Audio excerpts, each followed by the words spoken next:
On the morning of June 4th, 1942, the most powerful naval striking force ever assembled steamed toward a tiny atoll in the middle of the Pacific Ocean, confident of delivering a knockout blow to American naval power. By sunset on June 5th, all four Japanese fleet carriers lay at the bottom of the ocean, their aircraft and irreplaceable pilots gone forever. The Battle of Midway lasted just 2 days, but those 2 days shattered Japanese naval supremacy and changed the course of World War II in the Pacific. The rising sun at zenith. 6 months after Pearl Harbor, the Imperial Japanese Navy stood at the height of its power. Japanese forces had conquered vast territories across the Pacific and Southeast Asia with stunning speed. The Philippines, Malaya, Singapore, the Dutch East Indies, and numerous Pacific islands had fallen to Japanese arms.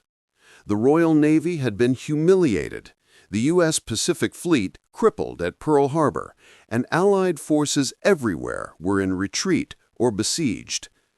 Admiral Isoroku Yamamoto, commander of the combined fleet, had orchestrated this remarkable string of victories.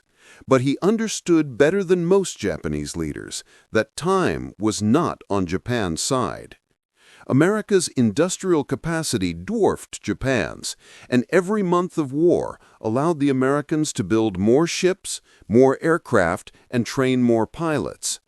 Japan's only hope for favorable peace terms lay in destroying what remained of American naval power before the industrial giant could fully mobilize. Yamamoto's strategic vision focused on the aircraft carrier as the decisive weapon of naval warfare, a radical view in an era when battleships were still considered the ultimate measure of naval power. Japan possessed the finest carrier force in the world, with highly trained pilots, excellent aircraft, and a tactical doctrine honed through years of training and months of successful combat operations. If Japan could lure the remaining American carriers into a decisive battle and destroy them, American morale might crack and negotiations might become possible. The target Yamamoto selected was Midway Atoll, a tiny speck of coral and sand 1,300 miles northwest of Hawaii. Midway held minimal strategic value. It held a small airfield and served as a forward outpost, but Yamamoto correctly assessed that the Americans would defend it vigorously because of its proximity to Hawaii.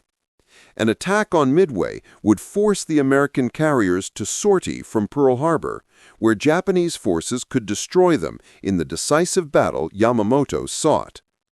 The plan was characteristically complex, involving multiple force groupings attacking from different directions, elaborate deception operations, and a diversionary attack on Alaska's Aleutian Islands.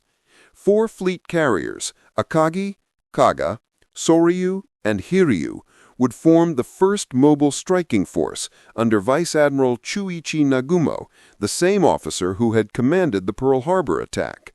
These 4 carriers alone could launch nearly 250 aircraft, more striking power than most nations' entire air forces. Supporting the carriers were battleships, cruisers, destroyers, submarines, and a massive invasion force to capture Midway after American air power had been neutralized. In total, Yamamoto assembled more than 200 ships and 600 aircraft for the operation, the largest fleet the Imperial Japanese Navy had ever deployed. What Japanese intelligence failed to appreciate was that the Americans had a critical advantage that rendered much of this careful planning irrelevant. They knew the attack was coming. Breaking the code. Commander Joseph Rochefort, a brilliant cryptanalyst stationed at Pearl Harbor, led a team of codebreakers who had been working tirelessly to penetrate Japanese naval communications. By spring 1942, they had achieved partial success with a Japanese naval code designated JN-25, allowing them to read fragments of Japanese messages, not complete texts, but enough to discern intent and sometimes specific details. In late May, Rocheford's team detected a surge in Japanese radio traffic referring to an operation against a target designated AF. The volume and nature of the communications suggested a major operation was imminent, but the identity of AF remained uncertain. Some intelligence analysts believed it referred to locations in the Aleutians or even Hawaii itself. Rochefort was convinced AF was Midway. To confirm his hypothesis, he orchestrated a clever deception. Midway was instructed to send an uncoded radio message reporting that their water purification system had broken down. Within days, Japanese radio intercepts reported that AF was short of fresh water. The trap had worked. AF was definitively identified as Midway. Admiral Chester Nimitz, commander of the Pacific Fleet, now possessed intelligence of incalculable value. Advance warning of where and approximately when the Japanese would strike. He could position his carriers to ambush the Japanese force, turning Yamamoto's planned trap into an American counterattack. But Nimitz faced daunting challenges. He only had 3 operational carriers available: Enterprise, Hornet, and Yorktown, the latter still undergoing repairs from battle damage suffered at the Coral Sea a month earlier. Against these 3, the Japanese would deploy 4 fleet carriers, plus additional light carriers with other force groupings. The numerical disadvantage was significant, but not insurmountable if the Americans could achieve surprise and strike first. Naval aviation doctrine held that the side that launched the first strike usually won carrier battles, because carrier aircraft, despite their offensive power, were desperately vulnerable to air attack. Their huge fuel stores and ordnance magazines meant that even a single bomb hit could trigger catastrophic fires and explosions. Nimitz made the critical decision to commit all available carriers to the defense of Midway, despite the risks. Enterprise and Hornet, under Rear Admiral Spruance, would deploy first. Yorktown, rushed through emergency repairs in just 48 hours that would normally take months, would deploy under Rear Admiral Fletcher, who would exercise overall tactical command. The carriers would take position northeast of Midway, outside the search radius Japanese reconnaissance was expected to employ, and wait for the enemy to approach. It was an enormous gamble. If American intelligence was wrong, if the Japanese struck somewhere else, Hawaii would be left vulnerable. If the Japanese detected the American carriers before they could launch strikes, the outnumbered American force could be destroyed. But Nimitz believed the intelligence, trusted his commanders, and was willing to accept the risks. The Pacific Fleet would fight at Midway. The stage is set. By June 3, 1942, the pieces were in position. The 4 Japanese carriers, steaming toward Midway in a tight box formation, optimized for mutual defense, approached from the northwest. Nagumo's pilots were confident, having trained for months and proven their skill in combat from Pearl Harbor to the Indian Ocean. They expected to strike Midway's airfield, neutralize its defenses, and then deal with any American carriers that might sortie from Pearl Harbor, almost certainly arriving too late to affect the battle's outcome. The American carriers, positioned approximately 200 miles northeast of Midway, maintained strict radio silence. Aboard Enterprise, Yorktown, and Hornet, pilots and crew prepared for battle, conducting final checks on aircraft, loading ordnance, and going over attack plans. Many were nervous. This would be their first major carrier battle, and they were outnumbered. But they had one critical advantage their enemy lacked. They knew where the Japanese carriers were, while the Japanese had no idea American carriers were even in the area. On Midway itself, the tiny garrison prepared for the assault everyone knew was coming. Marine aircraft, a mixture of obsolete fighters and bombers, stood ready for takeoff. Army bombers, flying from Midway and Hawaii, were positioned to strike Japanese ships. Radar operators watched their screens, waiting for the first indication of incoming Japanese aircraft. The island's defenders had no illusions about their chances if the Japanese invasion force landed, but they were determined to exact a heavy price. The battle began before dawn on June 4th, when a U.S. Navy PBY Catalina patrol aircraft spotted the Japanese carriers and radioed their position. Within minutes, every available aircraft on Midway was being launched, fighters to defend against the coming attack, bombers to strike the Japanese fleet. The island's defenders understood they were facing impossible odds, but they would fight with everything they had. Nagumo launched his first strike at Midway at 4:30 a.m., 108 aircraft, more than half his available strength. The strike was massive by any standard, but it represented a critical error in Japanese planning. Doctrine called for holding back a substantial reserve armed for anti-ship operations in case enemy carriers appeared unexpectedly. By committing so many aircraft to the Midway strike, Nagumo left himself with limited capability to immediately attack American carriers if they appeared. The Japanese strike hit Midway at 6:30 a.m., bombing and strafing the island's facilities while American fighters desperately tried to intercept. The defenders fought bravely but were hopelessly outmatched. Japanese Zeros shot down more than half the Marine fighters with minimal losses. The island took heavy damage, but the runways remained operational and the radar installation survived.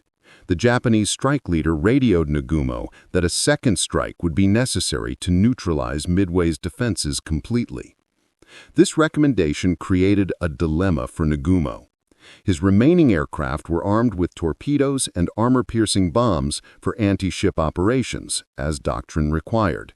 Rearming them with general-purpose bombs for a second strike on Midway would take time and leave him vulnerable if American carriers appeared.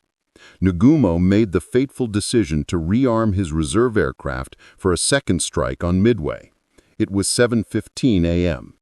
Ordnance crews began the laborious process of bringing aircraft up from hangars, removing torpedoes and armor-piercing bombs, and replacing them with general-purpose bombs. Torpedoes and bombs were simply stacked on deck. There was no time to properly store them below, creating a floating bomb waiting for a spark. At 7:28 a.m., everything changed. A Japanese reconnaissance aircraft, delayed in launching due to mechanical problems, finally reported what Nagumo had feared. Enemy surface forces sighted appeared to include one carrier. American carriers are in the area, positioned to strike, and Nagumo's aircraft are in the middle of being rearmed with the wrong ordnance. The chaos of war. Nagumo's response to the carrier sighting revealed the confusion that had seized his command. He ordered the rearming process halted and then reversed, commanding that aircraft be loaded again with anti-ship ordnance. Ordnance crews, already exhausted from the first rearming evolution, now had to reverse the process, removing general-purpose bombs and reloading torpedoes. The deck became even more cluttered with ordnance as bombs removed from aircraft were stacked wherever space could be found. Meanwhile, American aircraft from Midway were attacking the Japanese carriers in uncoordinated waves.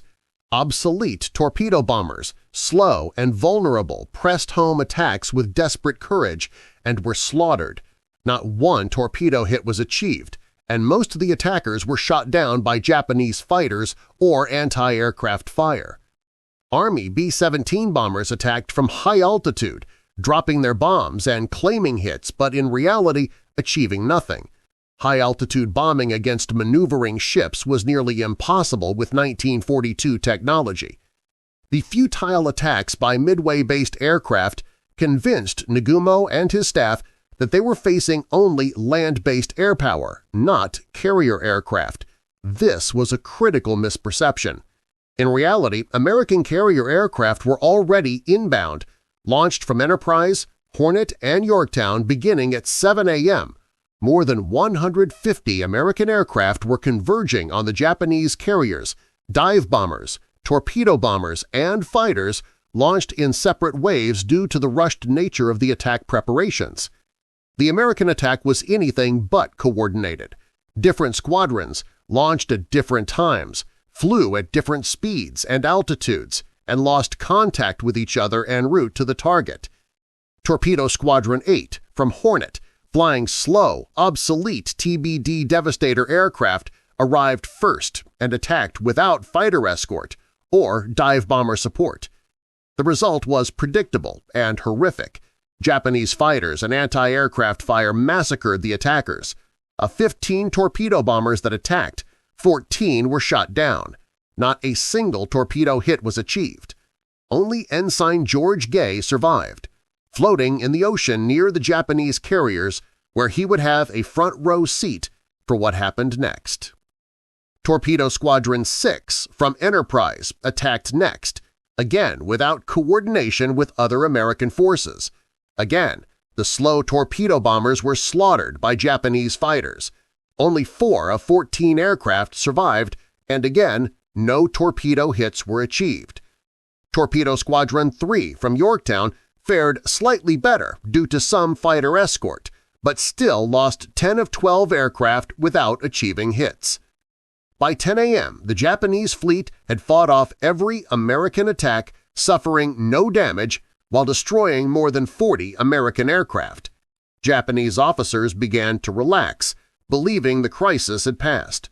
The American carriers had revealed their presence and launched their strike, but that strike had been defeated.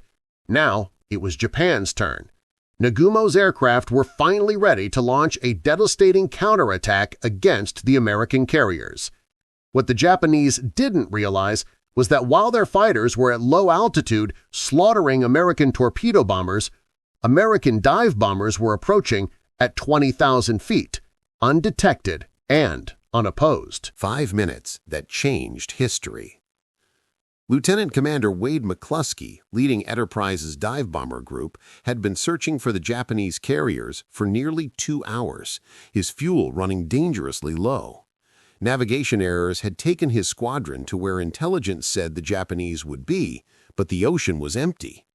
McCluskey made the critical decision to continue searching rather than returning to Enterprise, and his persistence paid off. At 10:05 a.m., he spotted the wake of a Japanese destroyer racing northward and correctly deduced it was heading toward the main fleet. Following the destroyer's wake, McCluskey's dive bombers found the Japanese carriers at 10:20 a.m. What they saw below was a dive bomber pilot's dream. 4 carriers steaming in formation, their decks crowded with aircraft being prepared for launch, ordnance stacked everywhere, fuel hoses snaking across decks, and not a single Japanese fighter at altitude to oppose them. The Japanese Combat Air Patrol was still at low level, having just finished destroying the American torpedo bombers. "Attack! Attack!" McCluskey transmitted, and 33 dive bombers rolled into their attacks, screaming down from 20,000 feet toward the Japanese carriers below. At almost the same moment, dive bombers from Yorktown, led by Lieutenant Commander Maxwell Leslie, arrived over the Japanese fleet and began their own attacks. Through pure chance, the American dive bombers that had launched separately and flown independently all arrived over the target within minutes of each other, achieving the kind of coordinated attack that no amount of planning had produced. The Japanese carriers, caught completely by surprise with their decks crowded with armed and fueled aircraft, had no chance.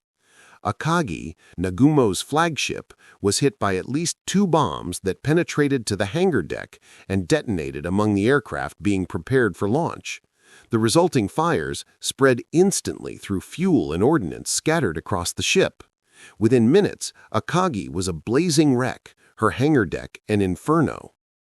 Kaga took 4 bomb hits in rapid succession, each one triggering massive explosions and fires. Her bridge was destroyed, killing most of her senior officers. Fire spread uncontrollably through the ship, cooking off ordnance and spreading to fuel stores. Kaga was doomed within minutes of the first bomb hit. Soryu was hit by 3 bombs that penetrated deep into the ship before exploding. Her aviation fuel storage ruptured, feeding fires that quickly consumed the carrier. Her captain gave the order to abandon ship just 20 minutes after the first bomb hit. In approximately 5 minutes, 3 of Japan's 4 fleet carriers had been transformed from powerful weapons platforms into flaming coffins. More than 250 aircraft had been destroyed or rendered unusable. Hundreds of sailors and pilots were dead or dying. The heart of Japanese naval aviation had been ripped out in the time it takes to drink a cup of coffee. Only Hiryu survived the initial attack, having been separated from the other 3 carriers by several miles. Her captain, Rear Admiral Taman Yamaguchi, one of Japan's most capable officers, immediately launched a counterattack with every aircraft available, 18 dive bombers escorted by 6 fighters. His target was Yorktown, identified by Japanese pilots as the only American carrier they had spotted.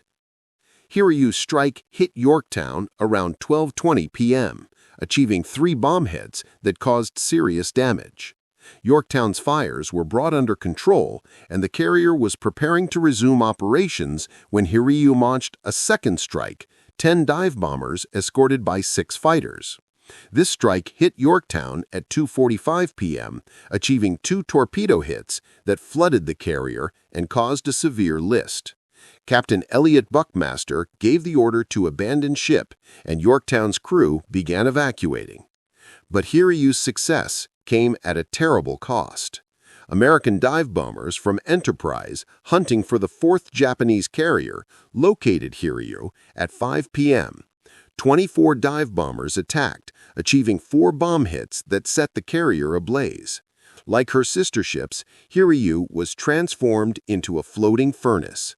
Yamaguchi, recognizing the ship was doomed, chose to go down with her, a decision that robbed Japan of one of its finest naval officers. By sunset on June 4th, all 4 Japanese fleet carriers were sinking or burning wrecks. More than 2,000 Japanese sailors and airmen were dead or dying. Many of the irreplaceable veteran pilots who had formed the core of Japanese naval aviation had been destroyed. More than 280 aircraft had been destroyed. The first mobile striking force, which had sailed from Japan as the most powerful naval striking force ever assembled, had ceased to exist. The aftermath. The Battle of Midway continued into June 5th, with both sides attempting to locate and attack the other's remaining forces. Japanese submarines and surface forces maneuvered, trying to engage American carriers in a night battle where Japan's superiority in night combat doctrine and training might prove decisive. American forces, cautious about being drawn into such an engagement, withdrew eastward while continuing air searches. The damaged Yorktown, under tow and with salvage crews aboard, was torpedoed by a Japanese submarine on June 6th and finally sank on June 7th. Her loss was painful, but it was small consolation for the disaster Japan had suffered. Yamamoto, monitoring the battle from his flagship hundreds of miles away, recognized that his grand strategy had failed catastrophically and ordered the remaining Japanese forces to withdraw. The casualty figures told the story starkly. Japan lost 4 fleet carriers, 1 heavy cruiser, 248 aircraft, and approximately 3,000 men killed, including many of the veteran pilots who had formed the elite of Japanese naval aviation. The United States lost 1 carrier, 1 destroyer, 145 aircraft, and approximately 300 men killed.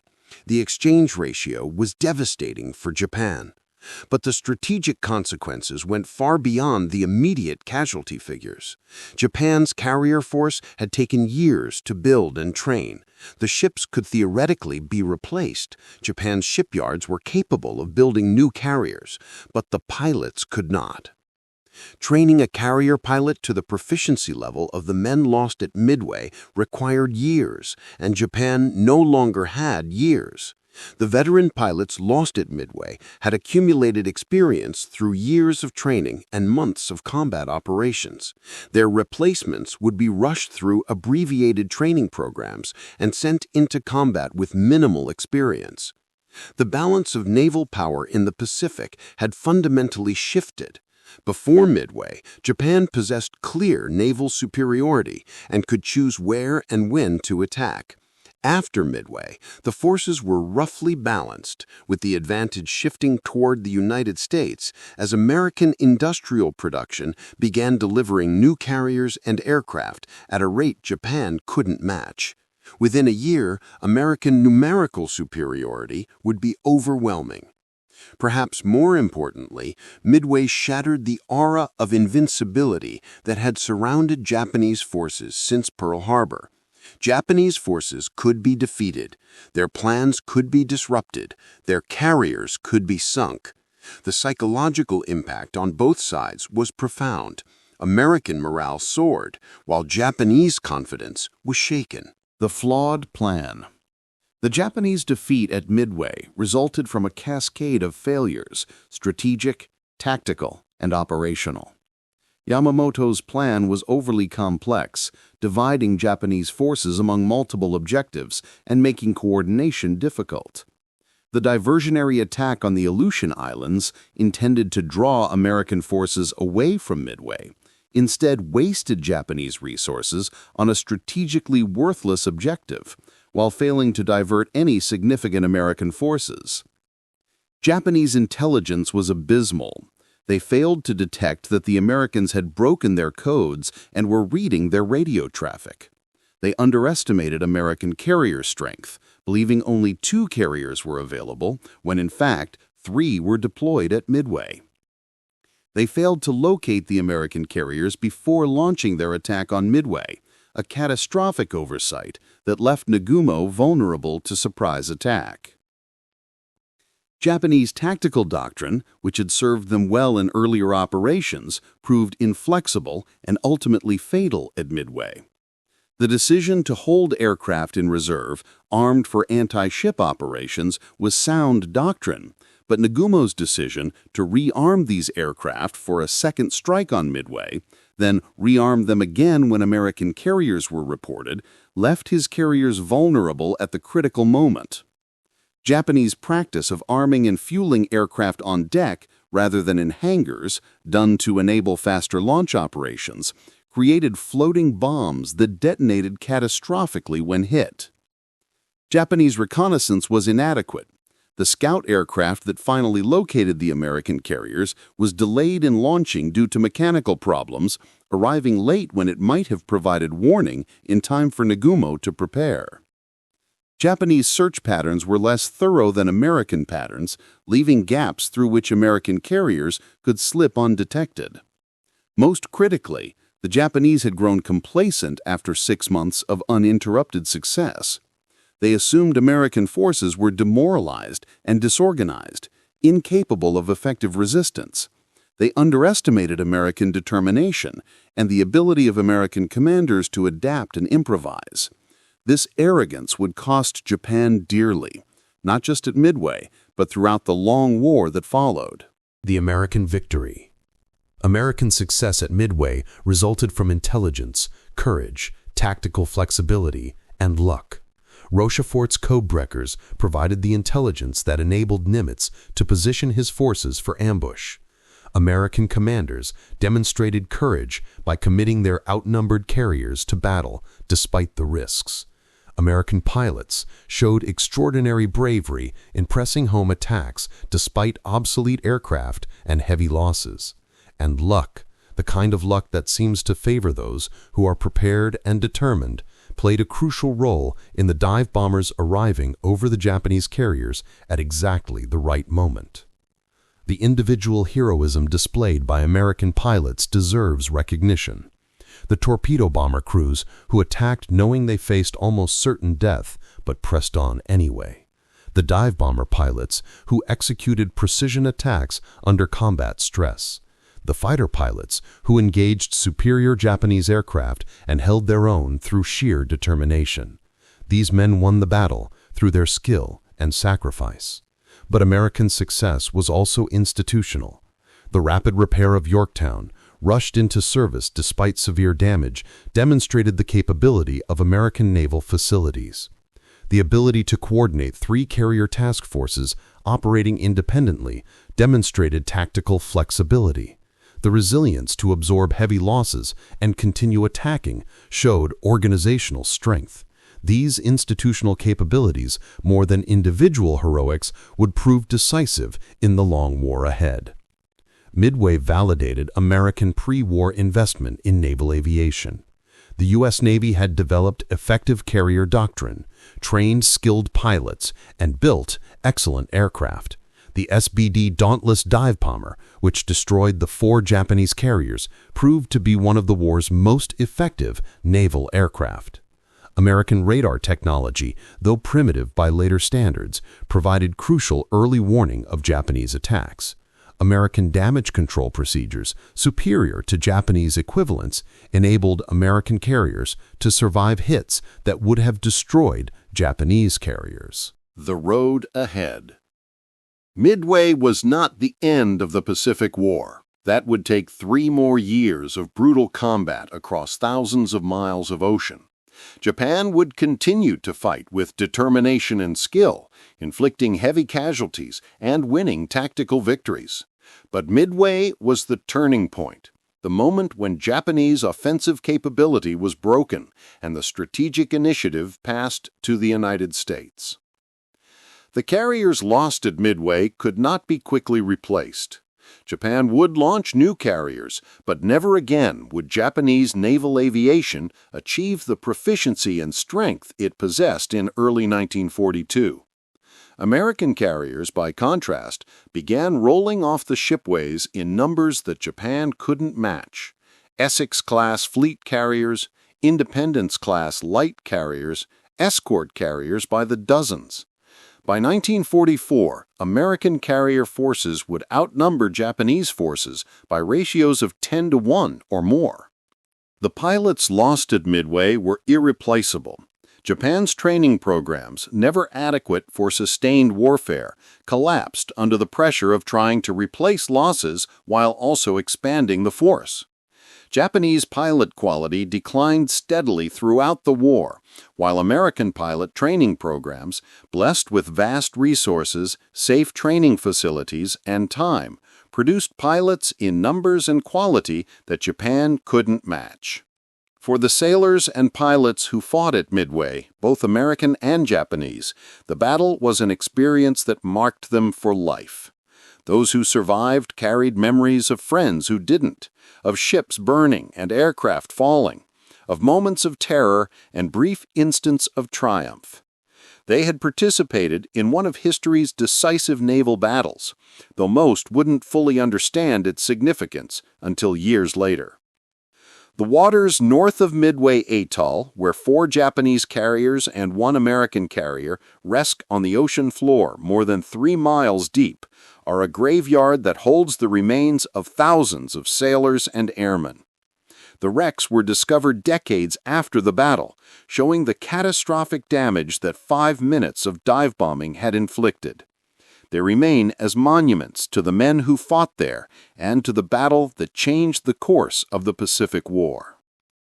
In just 2 days, June 4-5, 1942, American forces destroyed 4 Japanese fleet carriers, broke Japanese naval supremacy, and shifted the balance of power in the Pacific. The battle was decided in 5 minutes of dive bombing on the morning of June 4th. But those 5 minutes were made possible by months of preparation, by intelligence work that provided crucial warning, by commanders who made bold decisions, and by pilots who pressed home attacks despite terrible odds. Midway demonstrated that wars are not won by initial success or apparent superiority, but by the ability to recover from disasters, adapt to circumstances, and persist in the face of adversity. Japan had enjoyed remarkable early success, but lacked the resources and flexibility to sustain a long war. The United States absorbed the Pearl Harbor disaster, reorganized its forces, and fought back with determination that would ultimately prove unstoppable. The destruction of 4 Japanese carriers in 2 days at Midway was the first clear demonstration of American resilience and capability, a sign of what was to come in the long struggle ahead.